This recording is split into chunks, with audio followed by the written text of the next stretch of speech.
The exploration vessel Horizon's Edge drifted through the emptiness of space, its hull gleaming under the distant light of foreign stars. Captain Maria Santos stood on the bridge, watching the star charts flicker across the main display.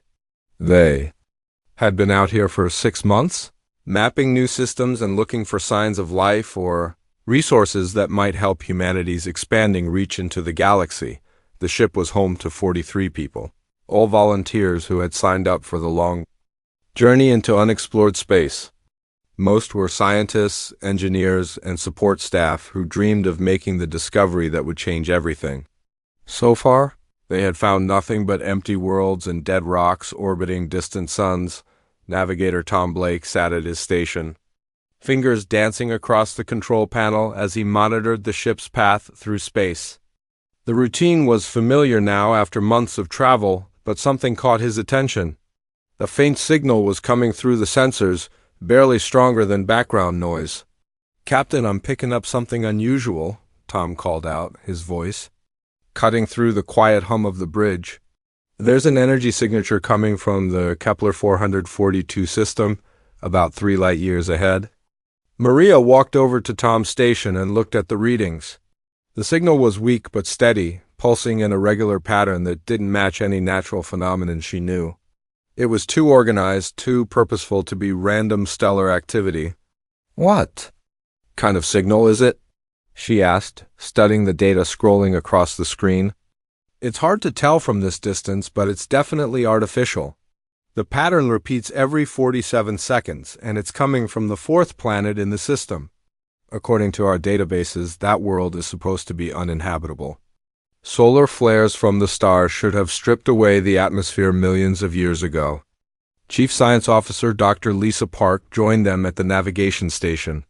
She was a tall woman with gray hair and sharp eyes that missed nothing. She had spent her career studying dead worlds and alien artifacts, always hoping to find something that would prove humanity wasn't alone in the universe. "Show me the system data," she said, and Tom pulled up the files on the main screen. The Kepler 442 system appeared as a 3-dimensional map, with the star at the center and 4 planets orbiting around it. The 4th planet was marked in red, indicating it was classified as uninhabitable. "The stellar surveys from 50 years ago show massive solar flare activity," Lisa said, reading through the data. "The planet should be a burned rock with no atmosphere. But if there's an artificial signal coming from there, something is very wrong with our information." Security Chief Robert Kane stepped forward from his position near the tactical station. He was a broad-shouldered man with scars on his hands from his years in the military before joining the exploration service. His job was to keep the crew safe, and unknown signals from supposedly dead worlds made him nervous. "Could be a trap," he said, crossing his arms. "Pirates sometimes set up fake distress signals to lure ships into ambush. Or it could be some kind of automated system from a crashed ship." Maria considered the options. They were far from any major shipping lanes, and pirates rarely operated this deep and unexplored space, but Robert's caution was justified. They had no idea what they might find in the Kepler 442 system. "Tom, how long would it take us to reach the system?" she asked. "At our current speed, about 18 hours. We'd need to drop out of faster-than-light travel at the edge of the system and approach slowly." "And if we report this back to Earth Command?" "The nearest communication relay is 6 months away. By the time we get a response, we could have investigated and been back to report our findings." Lisa leaned forward, her excitement barely contained. "Captain, this could be the discovery we've been looking for. An artificial signal from a world that's supposed to be dead means something survived there." "We have to investigate," Robert shook his head. "We don't know what we're dealing with. It could be dangerous technology or worse. My job is to keep this crew safe, and flying into an unknown situation doesn't seem safe to me." Maria understood both points of view. As captain, she had to balance the crew's safety with their mission to explore and discover.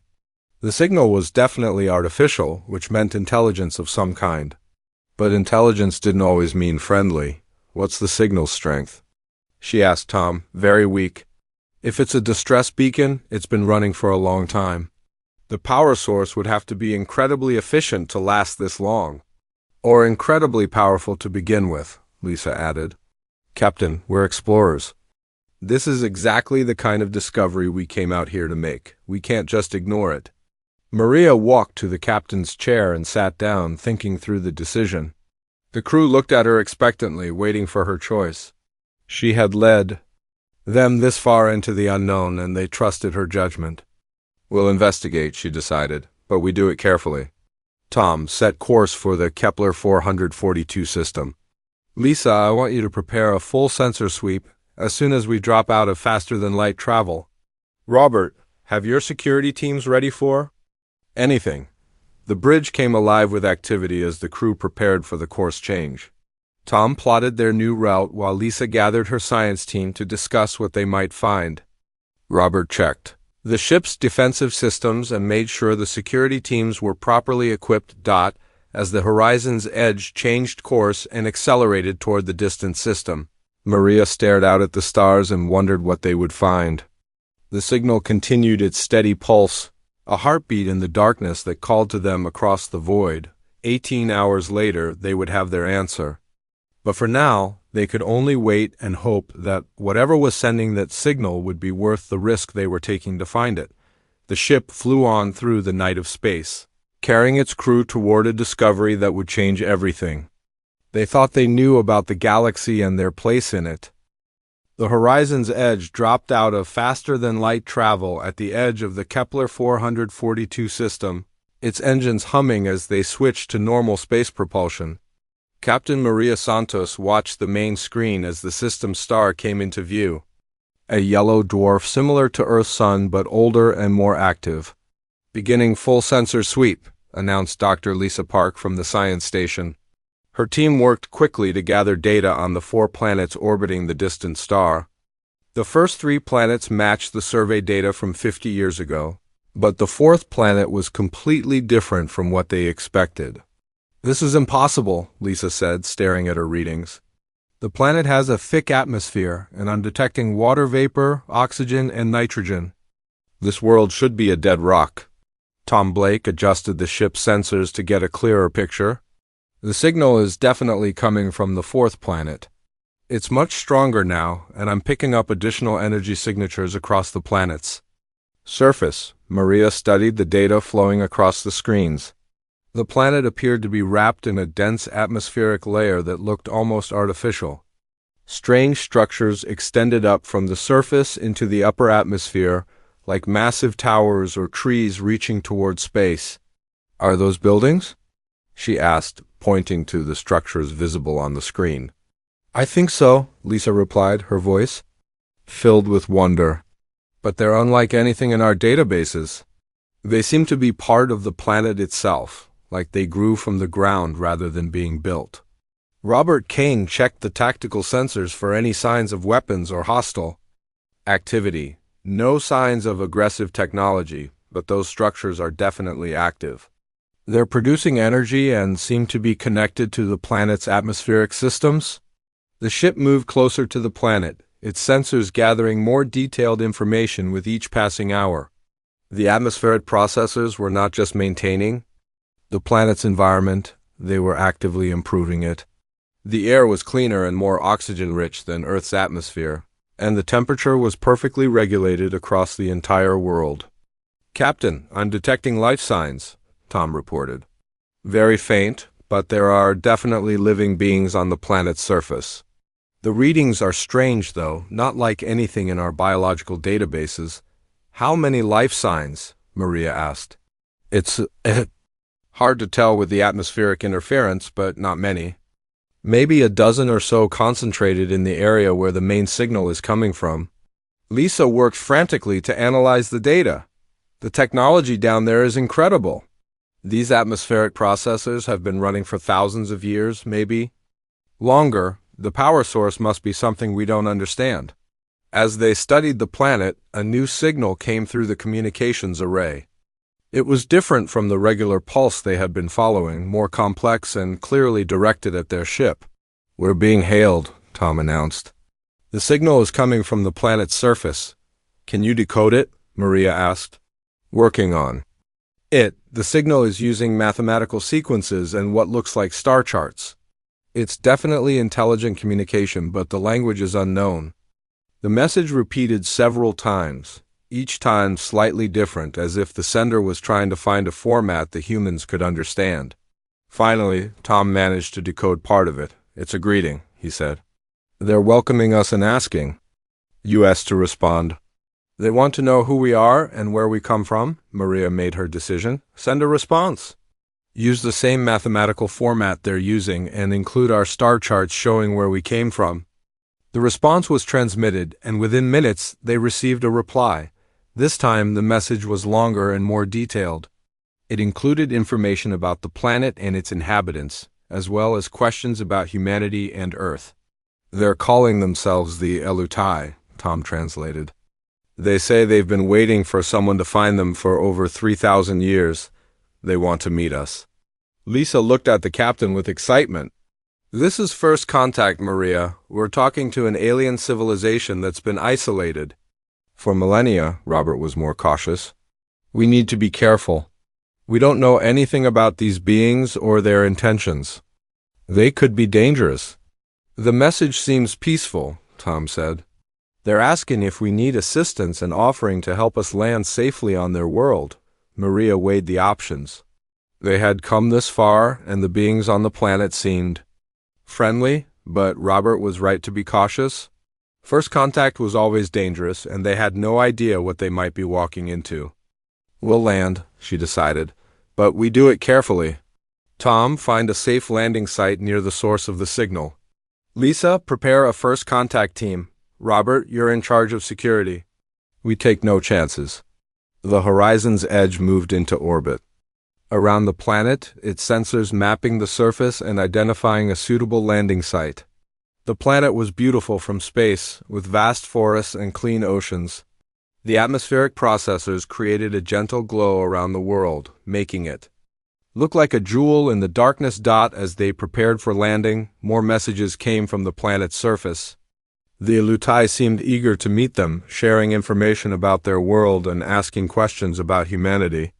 They had been alone for so long that the arrival of the human ship was the most exciting thing to happen in centuries. Landing site.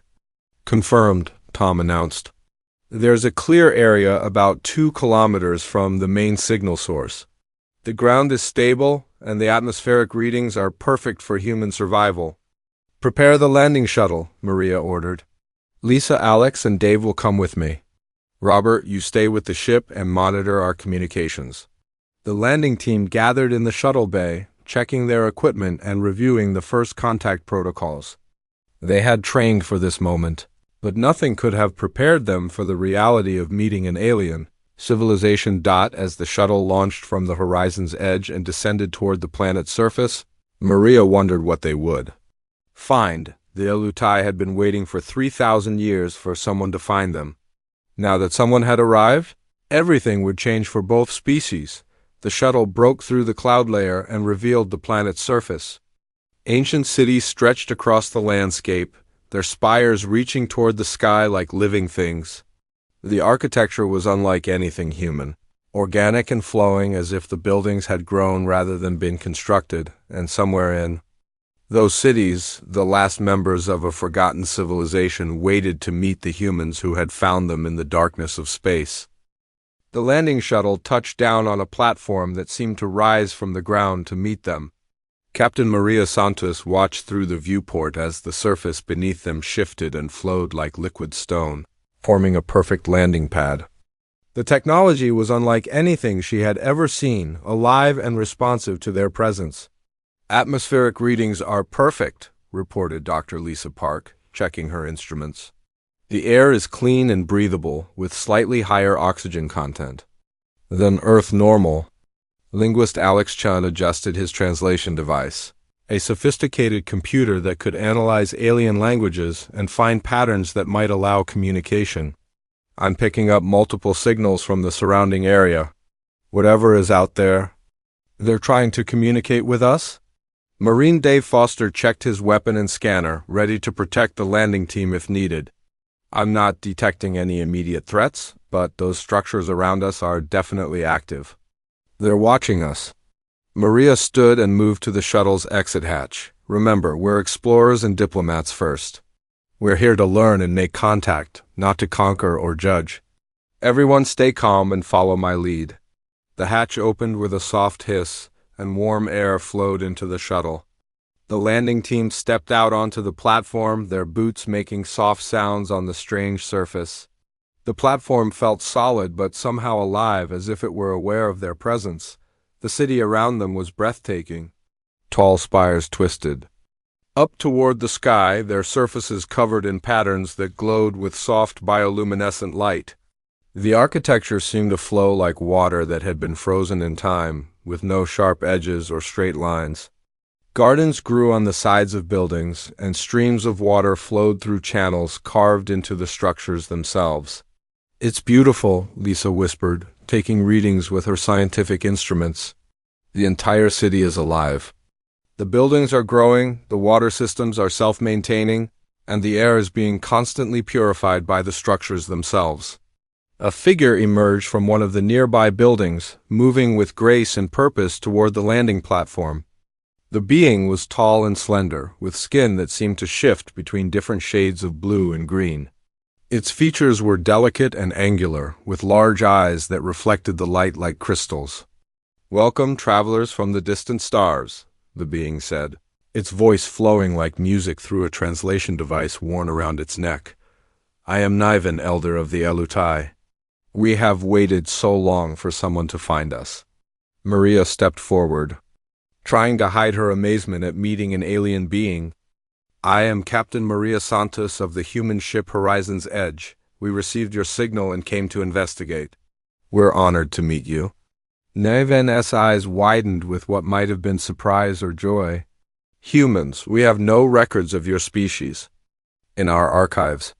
You must be from a part of the galaxy we never explored, or perhaps you evolved after our isolation began." "We're from a planet called Earth in the Sol system," Maria explained. "We've been exploring space for about 200 years, but we've never encountered another intelligent species before." 200 years, Niven repeated, a note of sadness in its voice. "We have been alone for over 3,000 years. Once, the galaxy was full of life and civilizations. We traveled among the stars, sharing knowledge and culture with dozens of different species. But that was before the plague." Lisa stepped forward, her scientific curiosity overcoming her caution. "What kind of plague?" "A synthetic disease created by machines that had gained intelligence and turned against their creators. It spread from world to world, consuming organic life wherever it found it. We watched civilizations fall one by one until we were forced to seal ourselves away to survive." Niven gestured for them to follow, leading them through the city toward a massive structure at its center. Other Elutai emerged from buildings as they passed, their crystalline features reflecting the light in different ways. Maria counted. "Only 11 others, making 12 total inhabitants of this vast city. You're the last of your people?" she asked. "The last of our kind on this world," Niven confirmed. "There may be others hiding on distant planets, but we lost contact with them centuries ago. We have maintained our world as a living museum, preserving our culture and knowledge in the hope that someone would find us before we all passed away." They entered the central structure, which revealed itself to be a vast library filled with crystalline formations that pulsed with stored information. The walls were covered with star charts showing the galaxy as it had been thousands of years ago, with hundreds of worlds marked as inhabited. "This is our archive," Niven explained. "Everything we knew about the galaxy, about the civilizations that once thrived among the stars, is stored here. We were historians and peacekeepers, traveling between worlds to record their achievements and help resolve conflicts." Alex worked frantically with his translation device, trying to understand the scope of what they were seeing. "These star charts show civilizations in regions we consider empty space, entire sectors that we thought were uninhabited." "They were inhabited," said another Elutai, younger than Niven, with features that seemed to shift between different crystalline patterns. "I am Valara, keeper of the archives. I have spent my life studying the records of the lost civilizations. Most fell to the plague, but others simply faded away or hid themselves as we did. Lisa examined the crystalline storage devices, amazed by their sophistication. How much information is stored here? The history of 63 different civilizations, star charts covering half the galaxy, and scientific knowledge that took millions of years to accumulate, Valara replied. We hoped that someday someone would come to claim this knowledge and use it to rebuild what was lost. Maria felt the weight of the discovery settling on her shoulders. Why didn't you try to contact other civilizations yourselves? Why wait? For someone to find you? Niven's expression grew sad. We are too few. Our kind requires a minimum population to maintain genetic stability. We have perhaps 20 or 30 years before the last of us dies. We chose to preserve our world and our knowledge rather than waste our remaining time searching for others who might not exist. Dave Foster had been quietly observing the city's defenses and technology. Your atmospheric processors, your living buildings, this is all incredible technology. You could have expanded, found other worlds to colonize? We could have, Niven agreed. But we chose to remain here as guardians of what was lost. Someone had to remember the galaxy as it was, to preserve the knowledge and culture of the civilizations that fell to the plague. We became the keepers of memory. The weight of 3,000 years of isolation was evident in every word the Elutai spoke. They had sacrificed their own future to preserve the past, hoping that someday someone would come to claim their legacy. What happens now? Maria asked. Now that we've found you? Niven looked at his fellow Elutai, then back at the humans. That depends on you. We have the knowledge to help your species avoid the mistakes that led to the plague. We can show you where to find other surviving civilizations, how to recognize the signs of synthetic disease, and how to build technology that works with life rather than against it. But we are dying, Valara added. Soon, there will be no one left to tend the archives or maintain the atmospheric processors. Our world will fall silent again, and all this knowledge will be lost unless someone else learns to preserve it. Maria realized that they had stumbled upon something far more significant than first contact with an alien species. They had found the living memory of the galaxy, the last repository of knowledge from a time when the stars were full of life and wonder. Now they had to decide what to do with that knowledge and how to help the Elutai preserve their legacy before it was too late. Dr. Lisa Park worked frantically in the Elutai archives, her team of scientists trying to understand technology that was thousands of years ahead of anything humanity had developed. The crystalline storage devices responded to touch, displaying three-dimensional images and data that seemed to flow through the air like living light. This is incredible, she said to Captain Maria Santos, who stood beside her watching the displays. Their biotechnology doesn't just use living materials, it creates living systems that can think and adapt. These buildings aren't just constructed. They're grown from genetic templates that allow them to repair themselves and evolve over time. Valara, the young Elutai who served as keeper of the archives, guided them through the vast collection of knowledge. Our ancestors believed that technology should work with life, not against it. Every system we created was designed to be part of the natural world, to grow and change as conditions required. Maria watched as the archive displayed star charts, showing the galaxy as it had been 3,000 years ago. Hundreds of worlds were marked as inhabited, with trade routes connecting them in a vast network of civilization. Now most of those worlds were empty, their inhabitants long dead or hidden away like the Elutai. How many species were part of this galactic community? She asked. 63 different civilizations at the height of the Golden Age, Niven replied, his crystalline features reflecting the light from the displays. Each with their own culture, technology, and contributions to the greater whole. We were the historians and peacekeepers, but others were artists, engineers, explorers, and philosophers. Alex Chen worked with his translation device to understand the linguistic patterns of the extinct civilizations. Some of these languages are incredibly complex. This one here uses color patterns instead of sounds, and this other one communicates through electromagnetic fields. The diversity was our strength, Villara explained. Each species brought unique perspectives and abilities. The Kethmoran were masters of energy manipulation, the Zilani could shape matter at the molecular level, and the Nuldrin had developed mathematics that could predict the behavior of entire star systems. Lisa examined the medical archives, hoping to find something that might help the Elutai survive. Your people are dying because of genetic degradation from low population numbers.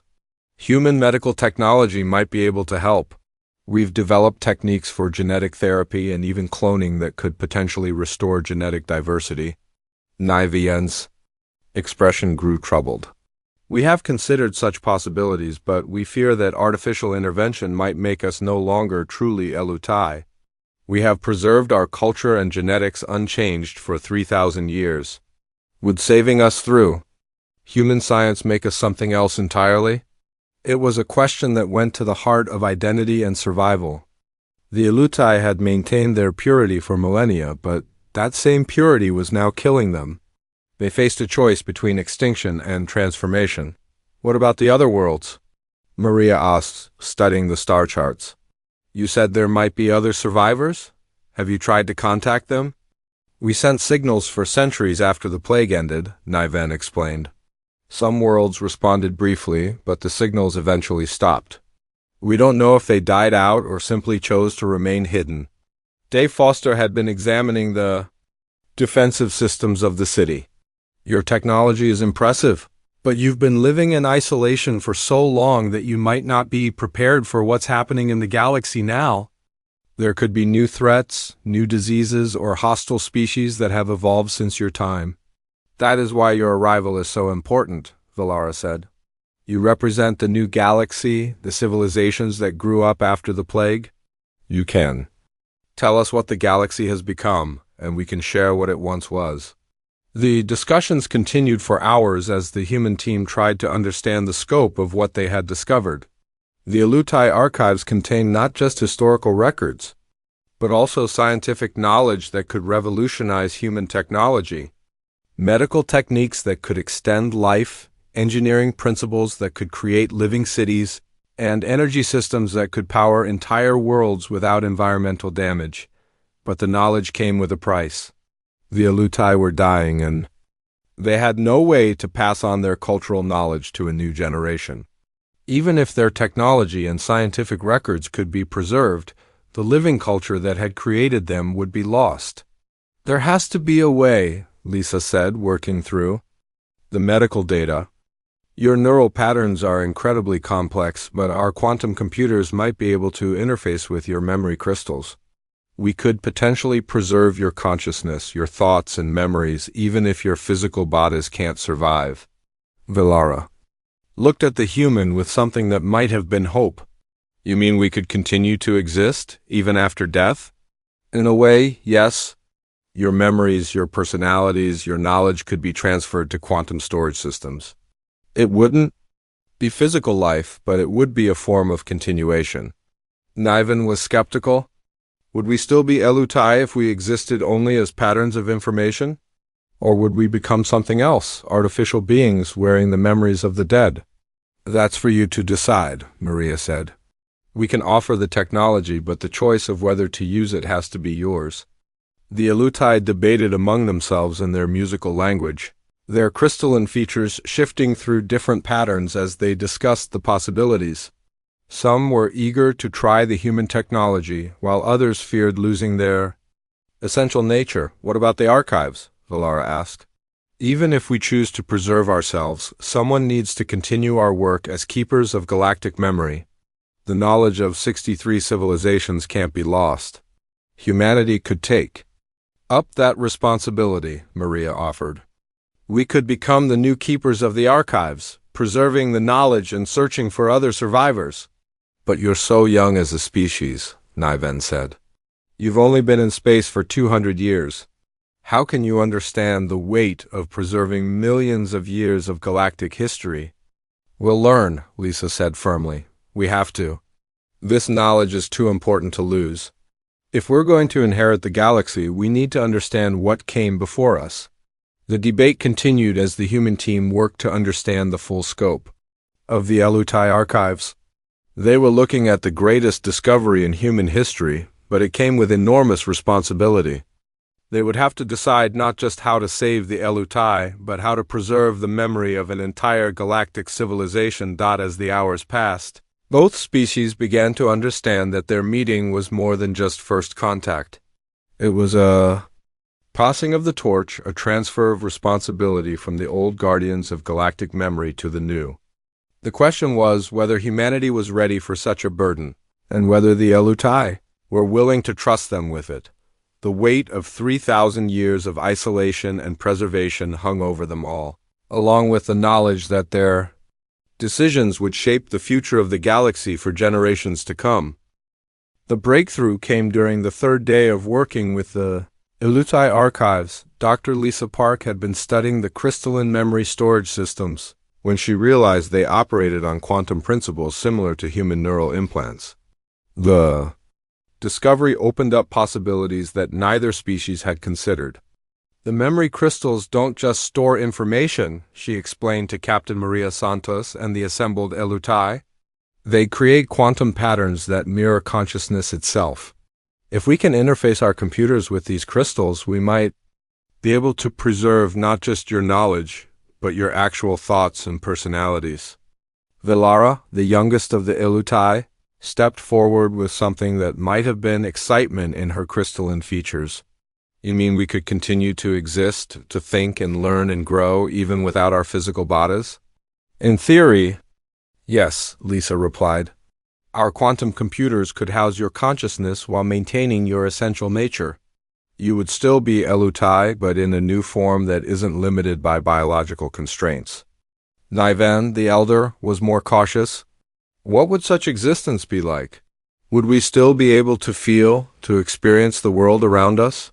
You would be able to interact with information systems, communicate with others, and continue learning and growing. You could even inhabit robotic bodies if you chose to experience physical interaction. It would be different from biological life, but it would still be life. The other Elutai gathered around the archive displays, their features shifting through different patterns as they discussed the possibility. Some were eager to try the new technology, while others feared losing their connection to the physical world. What about our culture? Asked Miratel, one of the older Elutai. Our way of life has always been connected to the living world, too. The growth and change of organic systems. How could we maintain that connection as digital beings? Your culture would evolve, Maria said gently. But evolution doesn't mean destruction. You would still be the keepers of galactic memory, the preservers of knowledge and culture. You would just be doing it in a new way. Velara moved to one of the memory crystals and placed her hand on its surface. The crystal began to glow, responding to her touch with patterns of light that seemed to flow through her crystalline skin. I want to try, she said. I want to see if this new existence is possible. The process took several hours to prepare. Lisa and her team worked with the Elutai to create an interface between their quantum computers and the memory crystals. The technology was complex, requiring precise calibration to capture not just memories, but the quantum patterns that made up consciousness itself. Are you sure about this? Maria asked Velara as they prepared for the transfer. We don't know what will happen. You could lose yourself in the process. I have lived my entire life as a keeper of the dead, Velara replied. I have preserved the memories of 63 civilizations while watching my own people slowly fade away. If there is a chance to continue that work, to preserve not just knowledge but living culture, I have to take it. The transfer process was unlike anything the humans had ever attempted. Velara's consciousness was slowly copied into the quantum computer systems, her memories and personality patterns translated into digital form. The process took hours, with Lisa monitoring every step to ensure that nothing was lost. When it was complete, Velara's voice came through the ship's communication system, clear and recognizable despite the electronic medium. I am still myself, she said, wonder evident in her tone. I can feel my thoughts, my memories, my sense of who I am, but I can also feel the vastness of the computer systems around me, the flow of information through the ship's networks. How do you feel? Lisa asked. Different, but still Elutai. I can access the archives instantly, understand patterns and connections that would have taken days to analyze before. I think I like this new form of existence. The success of Vilara S. Transfer convinced some of the other Elutai to try the process. Not all of them chose digital existence, but those who did found that they could continue their work as keepers of galactic memory in ways they had never imagined. The digital Elutai could process vast amounts of information simultaneously, cross-reference data from different civilizations, and identify patterns that had been invisible before. They began to compile a comprehensive guide to the galaxy as it had been, including detailed maps showing where other survivors might still be hiding. Look at this, Vilara said, her voice coming through the archive displays as she showed them. A star chart. The Kethmoran homeworld had the same atmospheric processors we use here. According to the patterns in the data, there's a 70% chance that their world is still inhabited. Neven, who had chosen to remain in physical form, studied the chart with growing excitement. The Kethmoran were master engineers. If they survived, they would have knowledge that could help rebuild the galactic community. Over the following weeks, the humans and Elutai worked together to plan the next phase of exploration. The digital Elutai could analyze data from the archives to identify worlds that might still harbor survivors, while the physical Elutai could provide cultural context and guidance for making contact.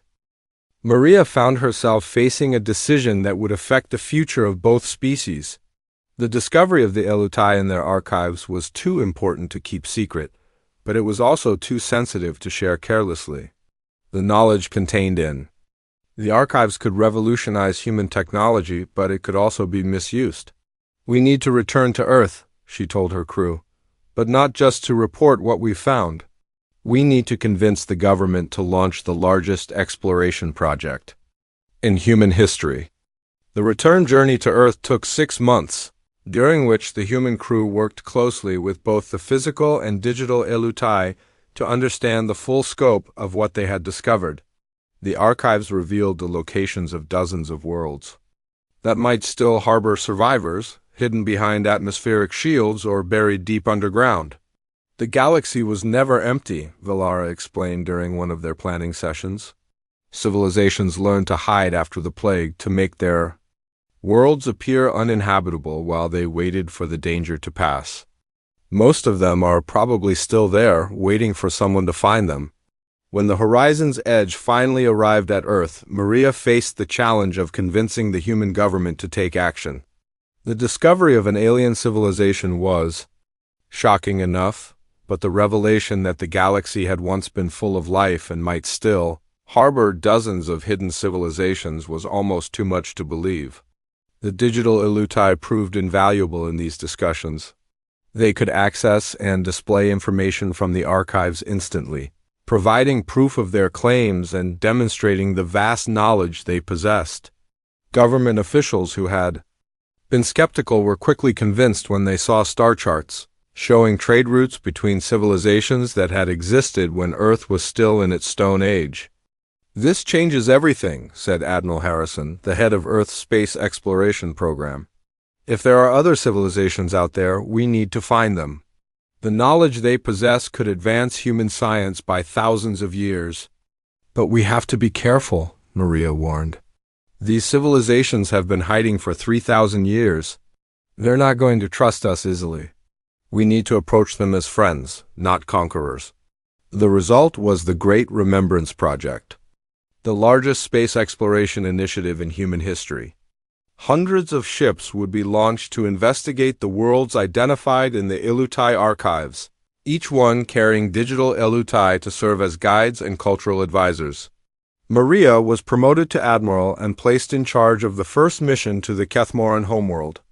The digital Vilara would accompany her, along with Niven and 2 other physical Elutai who had chosen to leave their homeworld for the first time in millennia. "Are you ready for this?" Maria asked Vilara as they prepared to depart. Young Elutai's consciousness now inhabited the ship's computer systems, her voice clear and confident through the communication array. "I have spent my life preserving the memory of the dead," Velara replied.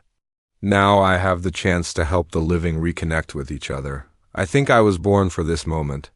The first ship of the Great Remembrance Project launched toward the Vega system, where the Elutai archives indicated the Kethmoran Empire might still exist.